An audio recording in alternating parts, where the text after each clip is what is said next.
What if your straight best friend's confession turned your entire friendship upside down? The fluorescent lights of the Westfield Century City Mall in Los Angeles hummed overhead like 1,000 tiny confessions waiting to spill. Asher adjusted the strap of his backpack and glanced sideways at Gabriel, who was laughing at something on his phone, completely unaware that today everything between them was about to shift. They had been best friends since freshman year at UCLA, 9 years of late-night talks, basketball games, and the kind of loyalty that felt unbreakable. Gabriel, the golden boy with the easy smile and the straight-as-an-arrow reputation, had always been Asher's safe harbor, the one person who never asked too many questions about why Asher never brought girls home. They were here because Gabriel needed new clothes for a job interview at a tech startup downtown. "Come on, man, you're the only one who can tell me if I look like a total tool in a button-down," he had texted that morning. Asher had agreed without hesitation, the way he always did. Now, as they wandered past the gleaming storefronts of J.Crew and Zara, the air smelled like fresh pretzels and expensive cologne. Gabriel tried on a charcoal gray shirt in the fitting room, while Asher waited outside, scrolling through Instagram and pretending his heart wasn't already racing for no reason he could name. When Gabriel stepped out, tugging at the collar, the fabric stretched just right across his shoulders. Asher felt the familiar pang he had buried for years. "What do you think?" Gabriel asked, spinning once.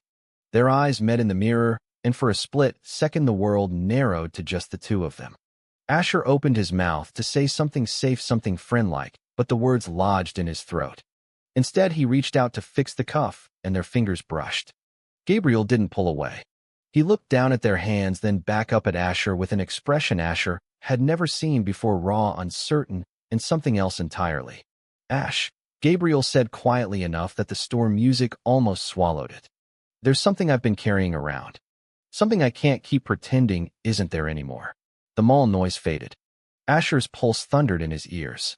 He had spent years convincing himself that the way he felt was one-sided, that Gabriel's casual touches and inside jokes were just guy stuff.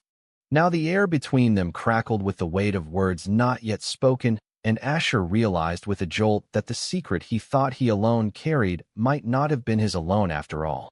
They left the store without buying anything, walking in silence toward the food court. Gabriel kept his hands in his pockets, eyes on the tiled floor.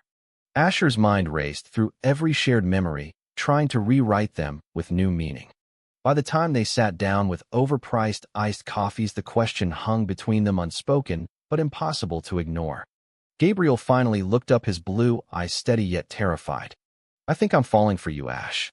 And I don't know what the hell to do about it." The words landed like a stone in still water, sending ripples through every part of Asher's carefully constructed life. He stared at his friend, the man he had loved in silence for nearly a decade, and felt the ground beneath him crack open.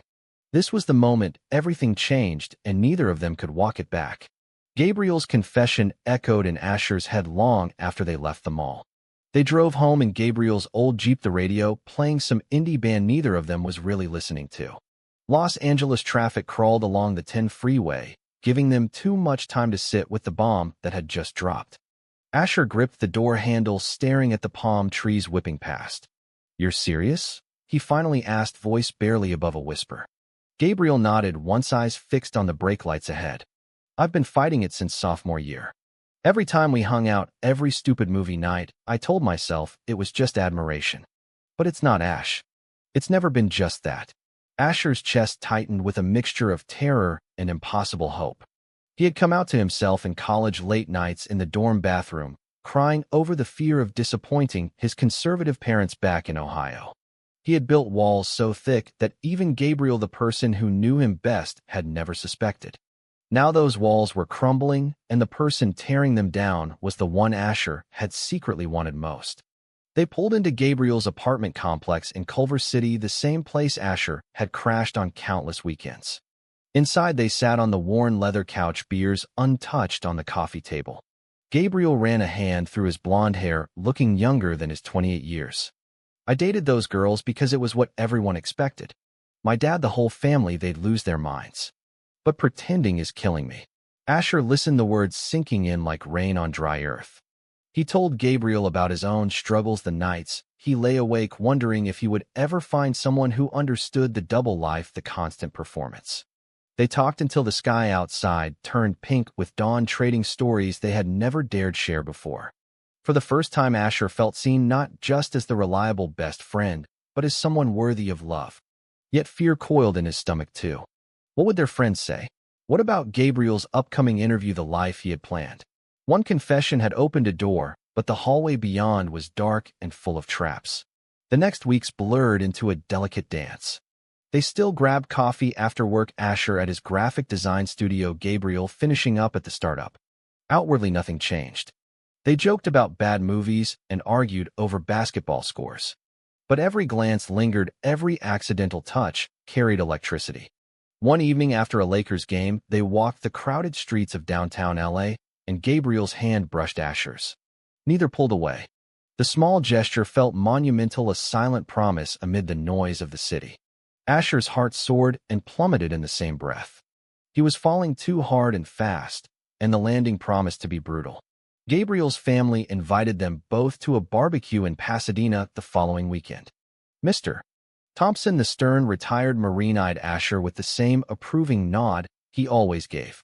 Gabriel's mother fussed over both of them, piling plates high with ribs and potato salad. No one knew the secret simmering beneath the laughter. Asher watched Gabriel laugh with his cousins and felt a pang of guilt. Was he about to steal this man from the life he was supposed to have? The question gnawed at him all the way home that night, leaving him staring at the ceiling until sleep finally claimed him. The first crack appeared on a rainy Thursday in October. Gabriel had aced the interview, landing the marketing position he had dreamed about.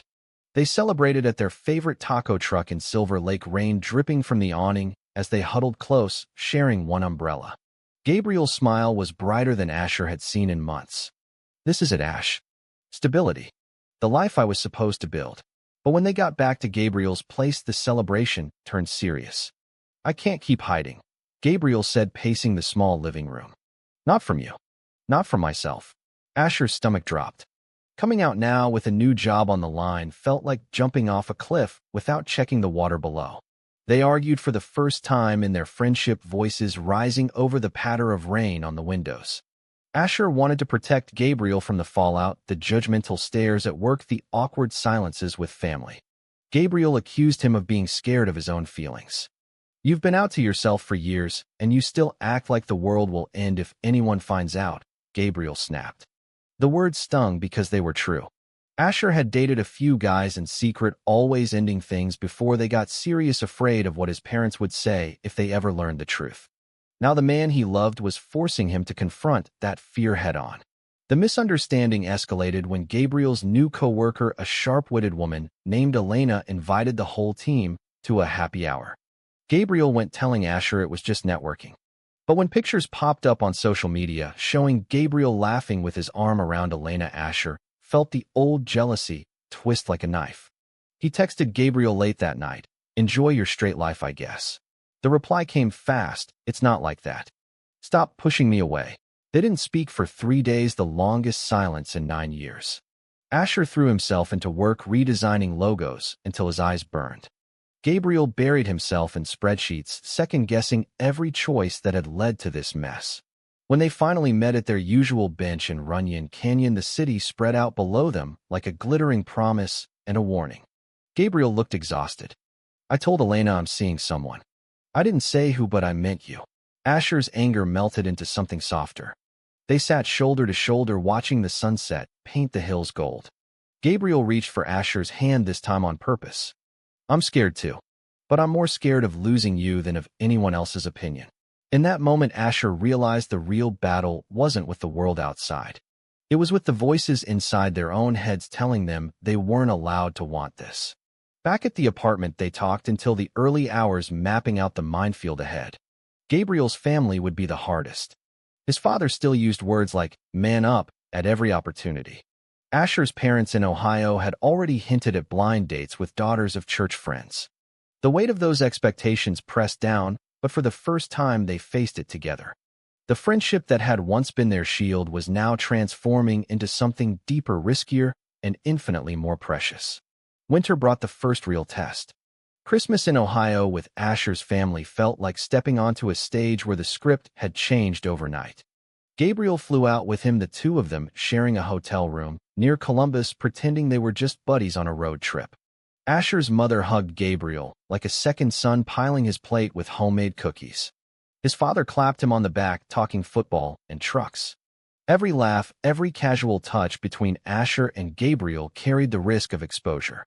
On Christmas Eve, after the family had gone to bed, they sat on the back porch wrapped in blankets, watching snow fall on the fields. Gabriel whispered, "I love you, Ash. I don't care who knows anymore." The words hung in the cold air, fragile and fierce. Asher kissed him, then the first real kiss, soft and trembling under the porch light. It felt like coming home and stepping into exile all at once. The new year brought Gabriel's family barbecue in Pasadena. The Thompson backyard smelled of charcoal and sunscreen. Gabriel's older brother teased him about finally settling down. Gabriel glanced at Asher across the picnic table, and the decision crystallized. After dessert, he pulled his parents aside, voice steady despite the tremor in his hands. "I'm with Asher. Not as a friend. As more." The silence that followed was deafening. His mother's eyes filled with tears. His father's face hardened into the marine mask Asher had feared. "We need time, son," was all he said before walking inside. Gabriel stood there, shattered, yet strangely free. Asher took his hand right there in front of the staring relatives, a quiet act of solidarity that spoke louder than any speech. Back in Los Angeles, the fallout rippled outward.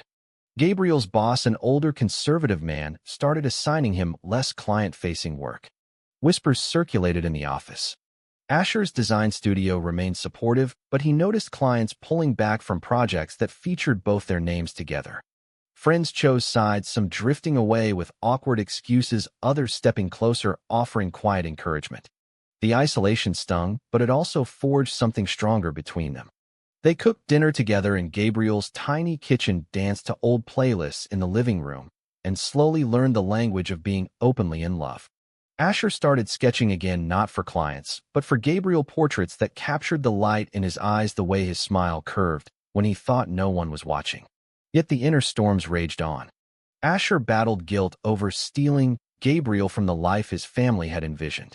Gabriel wrestled with the loss of his father's approval, the man who had taught him to throw a football and hide his tears. One night, after a particularly rough call with his parents, Gabriel broke down on the couch, head in Asher's lap.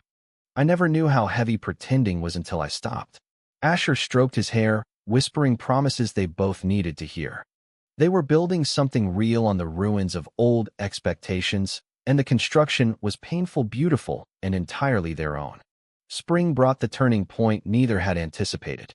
Gabriel's father showed up unannounced at the apartment one Saturday morning. The older man stood in the doorway, hat in hand, looking smaller than Asher remembered. "I drove all night," he said gruffly. They sat at the kitchen table, coffee steaming untouched. "Mr. Thompson spoke haltingly about his own youth, the friends he had lost, the things he had buried to be the man everyone expected. "I was scared for you, son. Still am. But I see how you look at each other. That's not something a father can ignore forever." It wasn't full acceptance, but it was a bridge, a fragile one built on love and stubborn hope. Gabriel hugged his dad for the first time in months, and Asher watched from the doorway, tears blurring his vision. With that crack in the family wall, the rest began to heal. Asher's parents in Ohio reacted with stunned silence at first, then cautious questions over video calls. His mother even sent a care package with a note that simply read, "We love you both." The societal pressure didn't vanish overnight. They still fielded awkward questions at parties, navigated sideways glances at the gym. But every small victory stacked up. Gabriel got promoted after proving his worth beyond the gossip. Asher landed a major freelance contract with an LGBTQ nonprofit, designing campaigns that celebrated exactly the kind of love they were living. Summer arrived hot and golden. They took a road trip up the California coast, stopping in Big Sur, where the Pacific crashed against cliffs like the emotions that had once threatened to drown them. Standing on a windswept overlook, Gabriel turned to Asher and said, "Remember that day in the mall? I thought I was about to lose my best friend. Instead, I found the love of my life." Asher laughed through the lump in his throat. They had faced misunderstanding, betrayal from within, their own fears, and the slow grind of prejudice. Each obstacle had forced them to choose each other again and again. The friendship that began with basketball and bad jokes had evolved into a partnership rooted in honesty, courage, and the kind of quiet strength that only comes from walking through fire together. Back in Los Angeles, they moved into a larger apartment in Echo Park with a balcony overlooking the city lights. The walls filled with Asher's sketches, Gabriel's books, and photos of them laughing at every stage of their journey. Friends who had drifted returned, drawn by the authentic happiness radiating from both men. The narrative of their lives had shifted from hiding to thriving, and the change felt like sunrise after the longest night. The final pieces fell into place on an ordinary Tuesday in late August. Asher woke to the smell of coffee and found Gabriel in the kitchen wearing his old UCLA shirt, flipping pancakes with the concentration of a man who had once been terrified of burning toast. They ate on the balcony, talking about nothing and everything the way only people who have survived the worst together can. Gabriel set his fork down and pulled a small box from his pocket. Inside was a simple silver band engraved with the date of that mall confession. "Not a proposal yet," he said, smiling softly. "Just a promise that whatever comes next, we face it side by side. No more secrets. No more pretending." Asher slipped the ring on his finger, feeling the cool metal settle against his skin like an anchor. They had traveled from the fluorescent aisles of a shopping mall through family rejection, workplace whispers, and the darkest corners of their own doubts. The journey had stripped away every false version of themselves, leaving two men who knew exactly who they were and who they wanted to be with. The city hummed below them, indifferent and alive, and for the first time Asher felt completely at home in it. Their story wasn't a fairy tale. There would still be hard conversations with relatives, awkward moments in public, and the occasional wave of doubt that comes with living authentically. But they had learned that love forged in the crucible of truth is stronger than fear. Gabriel's once straight life had become something far richer, and Asher's long-hidden heart had finally found its voice. They were no longer best friends carrying separate secrets. They were partners building a future where the only expectation that mattered was the one they set for each other every single day. Looking back on the journey Asher and Gabriel walked, I am reminded that the bravest act any of us can take is choosing honesty when every voice around us whispers to stay silent. Their story shows that love between men is not a disruption of friendship, but its deepest evolution, one that demands courage, vulnerability, and the willingness to rewrite old scripts. The pain of misunderstanding, the sting of family disappointment, and the slow grind of societal judgment are real, but so is the freedom that follows when we stop performing and start living. If this tale leaves you with anything, let it be this: the person you trust most might be carrying the same quiet storm you are. Reach across the fear. The other side holds the kind of connection that doesn't just survive the truth, it thrives because of it. Love honestly. Grow together. And never underestimate the power of one ordinary shopping trip to change everything for the better.